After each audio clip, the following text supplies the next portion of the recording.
The mountain cowboy everyone called poor had a secret hidden behind locked doors. But why did his new bride leave the ranch after discovering the truth? Anna Whitmore stood in the courthouse doorway as old papers slipped from her hands, while Samuel Carter watched silently beneath the cold Montana sky. The wind rattled the wooden windows, and the truth she found inside that worn box was not what she expected. But why had Samuel hidden it from the woman who crossed half the country to marry him? Stay with us and uncover this unforgettable frontier love story. In the spring of 1886, Anna Whitmore had learned that a person could work until their hands ached and still remain invisible. Small sewing room on River Street in Savannah was always filled with the sound of scissors cutting cloth, needles pulling thread, and customers stepping through the door with expensive dresses that needed repairing. Anna knew every kind of fabric by touch. She could fix a torn sleeve so carefully that no one could find where the damage had been. But skill was not always enough. There were days when women walked into the shop, looked past her, and spoke only to the owner. Days when Anna's careful measurements and careful work were treated like something expected, not something earned. She never complained. Complaining had never paid a bill.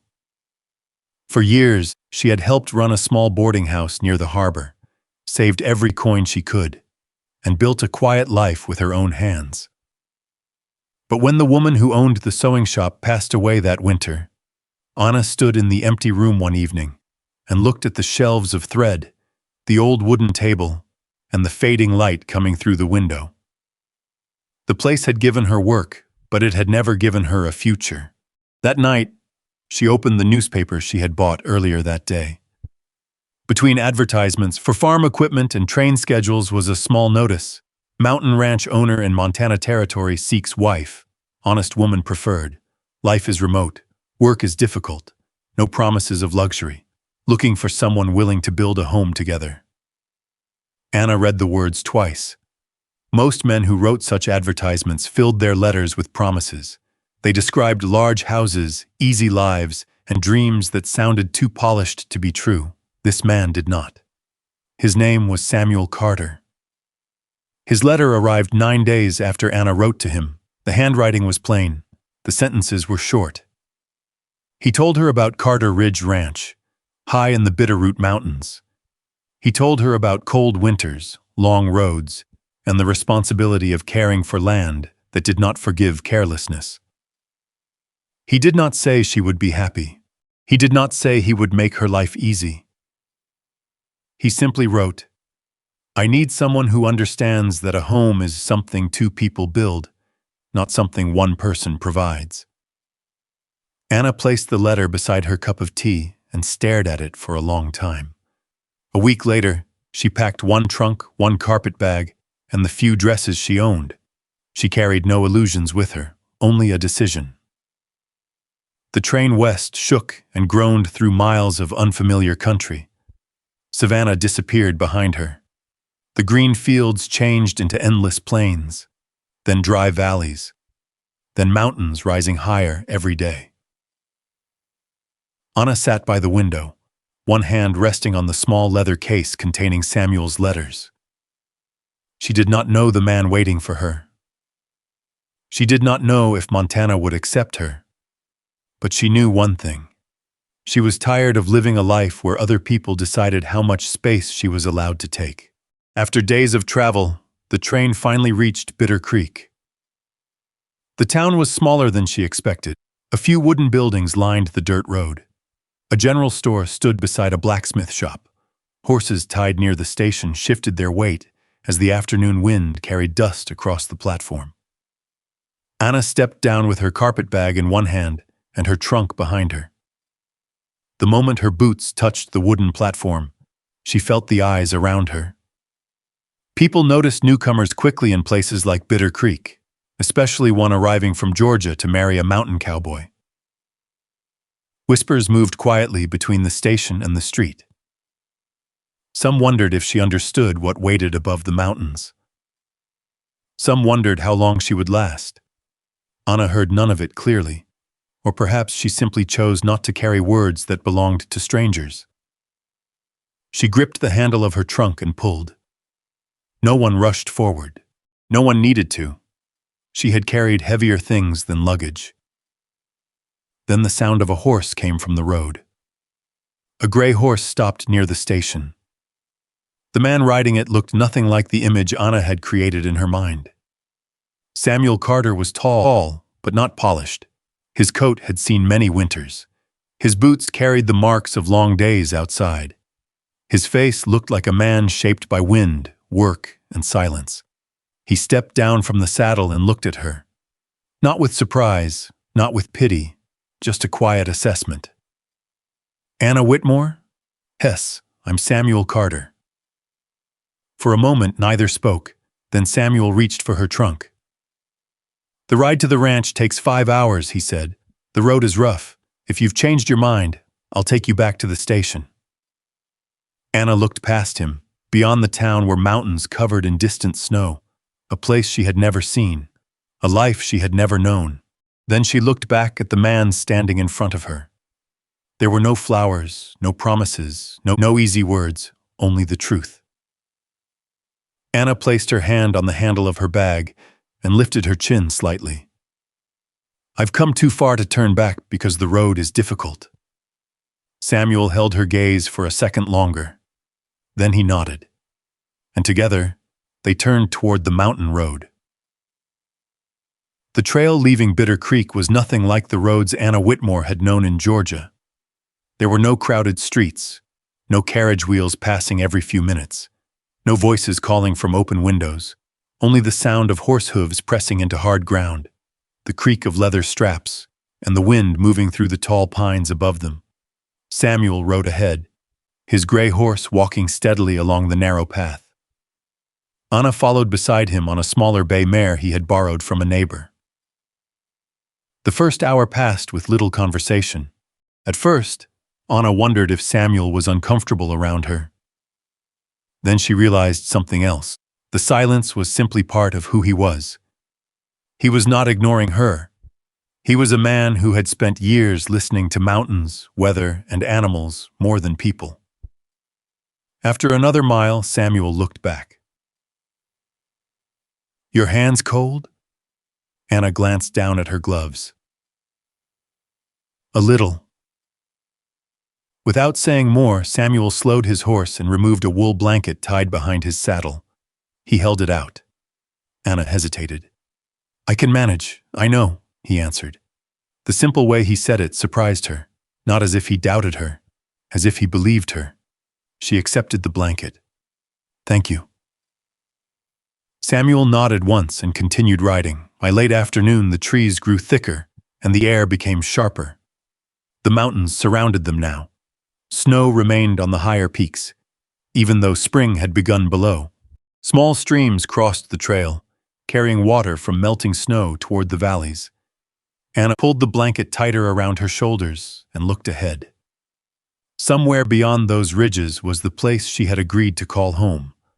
The thought felt strange. Home was not supposed to be a place you had never seen. When they finally reached Carter Ridge Ranch, the sun was already lowering behind the mountains.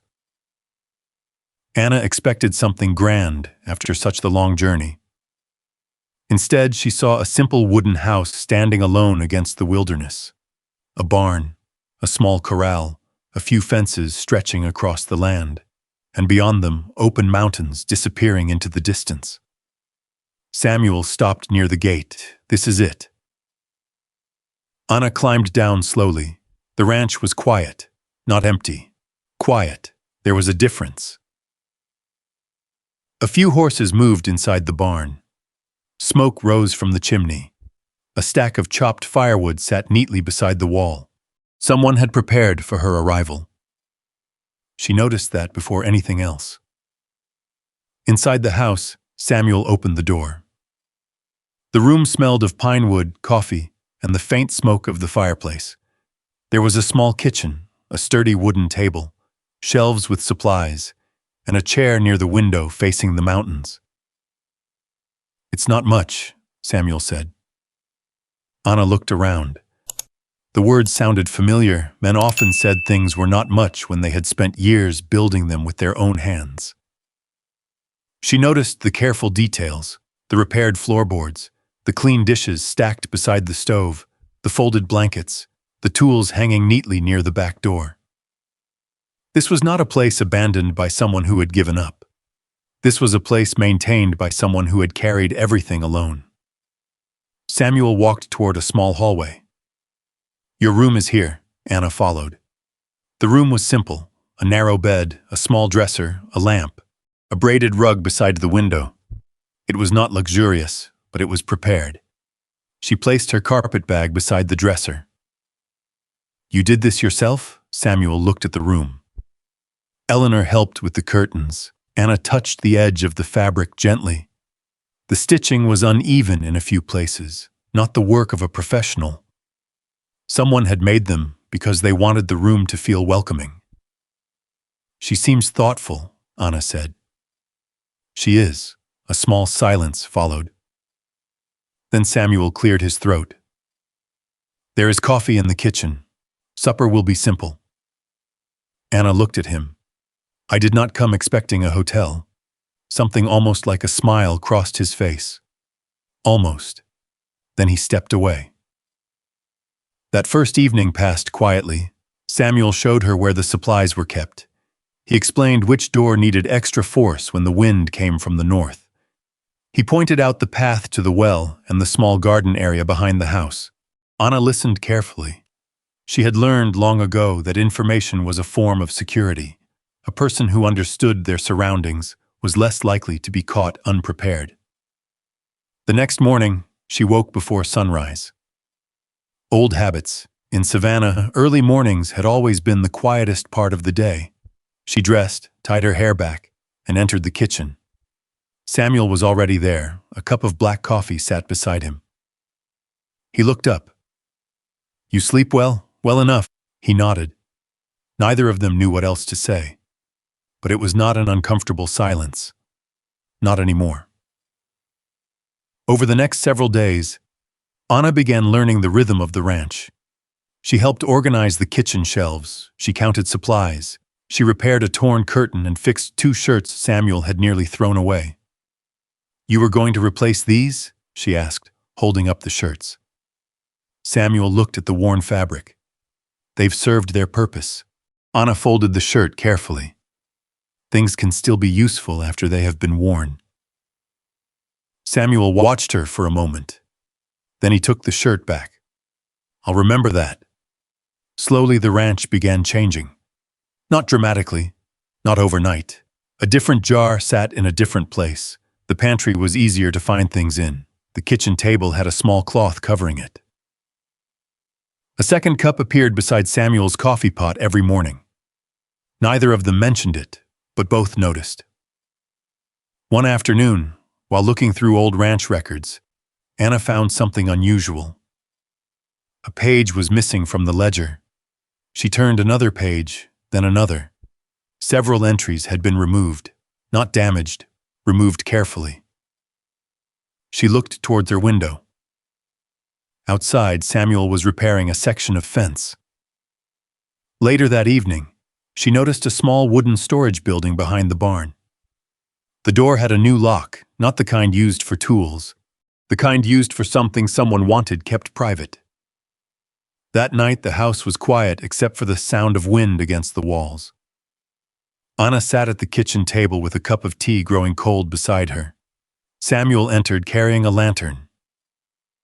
She looked up, "Samuel." He stopped. Something in her voice made him set the lantern down. "I found missing pages in the ranch ledger." Silence. "I also found a locked storage room." Samuel said nothing. Anna studied his face, not anger, not accusation, just a question. "I came here to become your wife," she said softly, "not someone who lives beside secrets." For a long moment, Samuel looked toward the window. The mountains outside were dark against the night sky. Finally, he spoke. "There are things I cannot tell you yet." Anna's expression changed slightly. "Yet?" He looked back at her. but I have never lied to you." The answer did not remove the question, but something in his voice told her he meant every word. Before she could respond, a sound broke through the silence. A horse outside. Anna walked toward the window. Through the glass, she saw Samuel step into the yard. Another rider waited near the gate. Even from a distance, she recognized the confidence of the man sitting in the saddle. William Hartwell, the wealthiest ranch owner in the Bitter Creek Valley. The man everyone knew, the man who owned more land than anyone else. Anna watched as Samuel walked toward him. The two men spoke quietly beneath the pale moonlight. She could not hear every word, but one sentence carried clearly through the cold air. "You have 1 week, Carter." William Hartwell turned his horse slightly. 1 week to leave this mountain. Anna stood frozen beside the window, and for the first time since arriving at Carter Ridge Ranch, she wondered if Samuel Carter's quiet life was hiding a storm much larger than she had imagined. She remained there until William Hartwell's horse disappeared into the darkness beyond the gate. Samuel did not return immediately. The lantern light moved slowly across the yard, then vanished near the barn. Anna stepped away from the window. The question sitting in her mind was no longer about the locked room or the missing pages. It was about trust. The next morning arrived cold and clear. A thin layer of frost covered the fence posts, and the mountains stood silent beneath a pale blue sky. Samuel entered the kitchen before sunrise, as he always did. Anna was already there. 2 cups of coffee sat on the table. One was in front of her, the other waited on his usual side. Samuel noticed. He looked at the cup for a moment, then he looked at Anna. Neither mentioned it. Finally, he sat down. "William Hartwell came because of the land," Samuel said. Anna kept her hands around her coffee cup. "What land?" Samuel was quiet. That silence told her more than an answer would have. "I'm not asking because I want to pry," she said. "I'm asking because I live here now." Samuel looked toward the window. Outside, the ranch stretched across the mountain slope. "I know," but he said nothing more. And that bothered Anna, not because she expected him to tell her everything immediately, because she had crossed half a country, believing they would face difficult things together. She had not come to be protected from the truth. She had come to stand beside someone. That afternoon, Anna rode with Samuel to check the eastern fence line. The snow from the previous week had damaged several posts. She noticed something strange while they worked. A small cabin sat farther down the valley. Smoke rose from the chimney. Samuel noticed her looking. "That family rents from me. Here?" He nodded. "They have been here for years." Anna looked back toward the cabin. "How many families?" Samuel did not answer quickly. "More than a few." Something in his voice caught her attention. Not pride, responsibility. Over the next several days, Anna began paying closer attention. She looked through the ranch records again. This time, she was not searching for missing pages. She was searching for patterns. She found them. Payments Samuel had made that did not appear to benefit him. Supplies purchased for families outside the ranch. Repairs on homes that did not belong to him. She carried the ledger to the kitchen table that evening. Samuel walked in and stopped when he saw it. "You've been helping people." Samuel removed his gloves slowly. "They needed help. You never mentioned it. I didn't think it mattered." Anna looked at him. "It mattered enough for you to spend your own money." Samuel said nothing. The fire cracked softly behind them. For the first time, Anna saw something beneath his silence. Not secrecy. Burden. A few days later, the two of them rode into Bitter Creek for supplies. The town looked the same as before. Wooden sidewalks, dusty roads, the smell of coffee drifting from the small diner beside the general store. But this time Anna noticed the way people looked at Samuel. Not like a poor rancher struggling to survive. Like someone they respected. At the general store, William Hartwell entered. His polished coat stood out against the simple clothes around him. He held a folder beneath one arm. Samuel. The entire store seemed to quiet. Samuel turned. William Hartwell placed the folder on the counter. I thought the town deserved to know the truth. Anna watched Samuel's expression. It barely changed, but his hand tightened slightly around the reins he was holding. Hartwell opened the folder. Inside were documents, old papers, official seals. The Carter family owned more than this little ranch, Hartwell said. People gathered closer. Samuel Carter inherited one of the largest land holdings in this territory. A murmur moved through the store. Anna stared at Samuel. The man standing beside her suddenly felt unfamiliar, not because he was richer than she believed, because she wondered why he had hidden it. Hartwell smiled faintly. He let people believe he was a struggling cowboy living on borrowed time. Samuel stepped forward. That is enough, but Anna stopped him with a quiet voice. No. She looked at the papers, then at him. I want to hear this.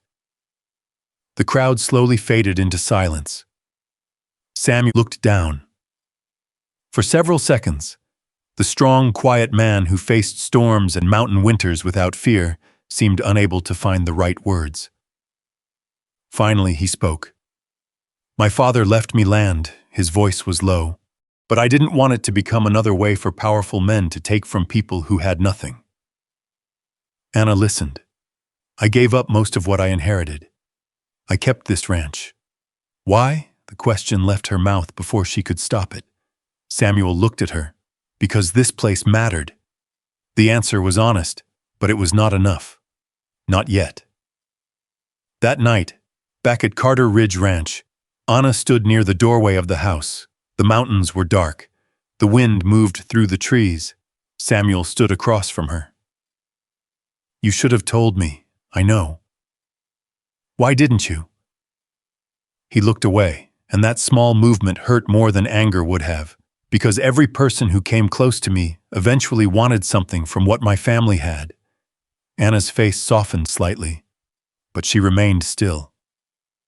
Samuel. He looked back at her. I needed to know if someone could choose me when they thought I had nothing. The words stayed between them. Anna lowered her eyes. For the first time since she arrived, she saw the fear behind the quiet. Not fear of losing land.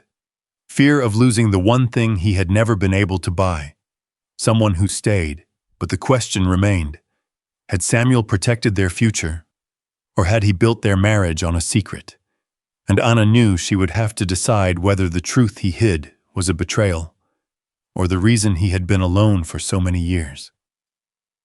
For 3 days after the meeting in Bitter Creek, the ranch felt different. Nothing had changed outside. The horses still needed feeding before sunrise. The fences still needed repairing. The wind still moved across the mountain the same way it always had. But inside the house, something had shifted. Anna still prepared breakfast each morning. She still placed a cup beside Samuel's plate. But the quiet between them no longer felt peaceful. It felt like a question waiting for an answer, Samuel noticed. He was not a man who missed small things. He noticed when a horse walked differently. He noticed when a storm was coming before the clouds appeared. And he noticed when Anna stopped humming softly while working in the kitchen. One morning, he found her sitting at the table with the ranch ledger open in front of her. You're leaving. It was not a question. Anna looked up. For a moment, she said nothing. Then she closed the ledger. I don't know yet. Samuel stood near the doorway. The morning light came through the window, touching the wooden floor between them. I never wanted to hurt you. Anna looked down at her hands. I believe that. Those words surprised him, because they were not forgiveness, not yet. But Samuel, she continued, intentions do not erase what happened. He lowered his eyes. She stood and walked toward the shelf, where she had placed the few things she brought from Georgia, a small book, a sewing box, a folded scarf. Things that belonged to a life before the mountain. "I came here knowing this would be difficult," she said. Her voice remained calm. "I knew about the cold. I knew about the distance. I knew I might spend weeks seeing no one except you." She turned toward him, but I did not know I was standing inside a story where everyone knew more than I did. Samuel took a breath.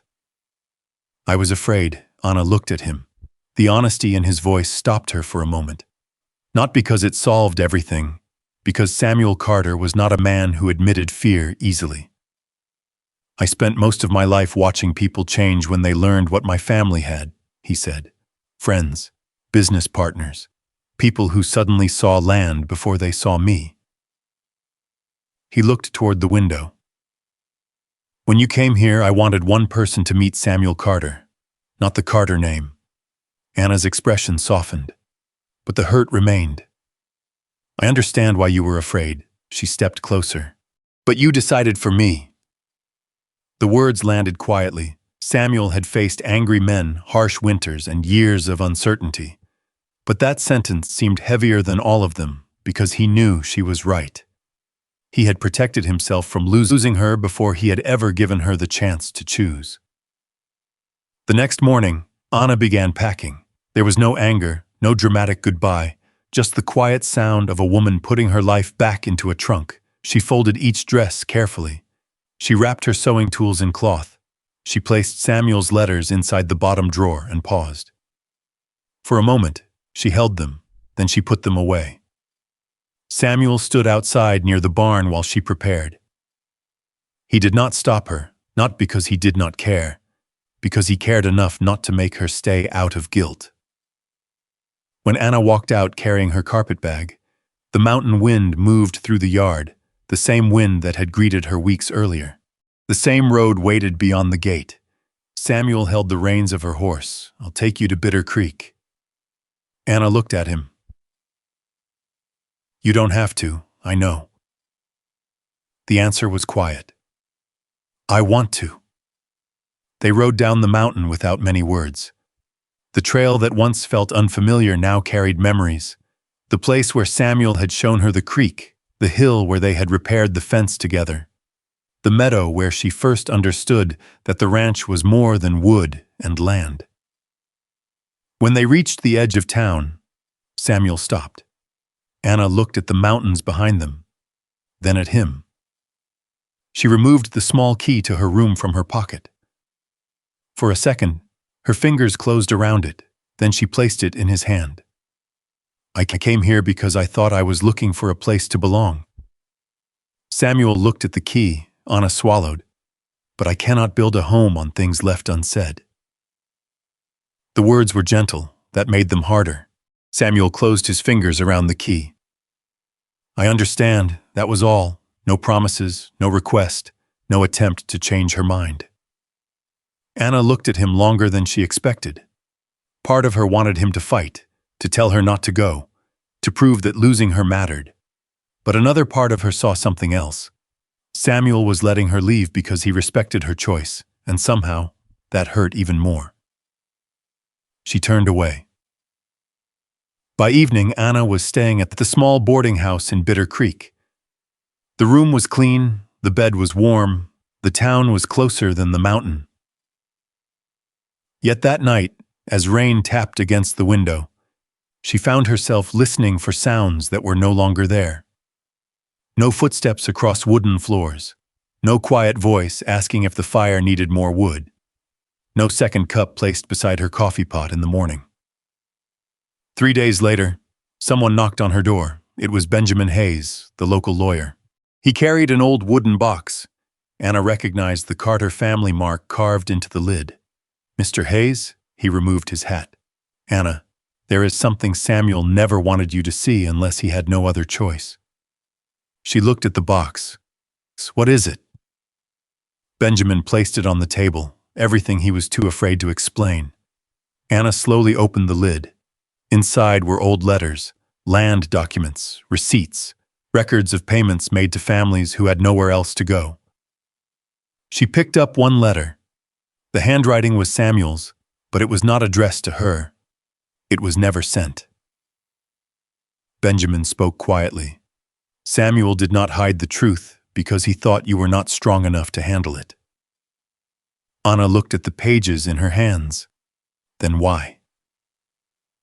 Benjamin looked toward the window. Because his whole life, people chose what he had before they chose who he was.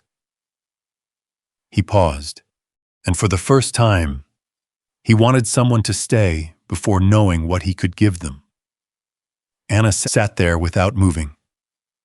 Outside, the streets of Bitter Creek continued as they always had. But inside that small room, the story she thought she understood began to change. The man she believed had hidden the truth from her may have been the same man who spent years giving away everything he had so others could keep theirs. And Anna realized the hardest question was no longer whether she could forgive Samuel. It was whether she had truly understood him at all. She spent the next morning reading every letter inside the wooden box. Some were old, some were only a few years past. None were written to impress anyone.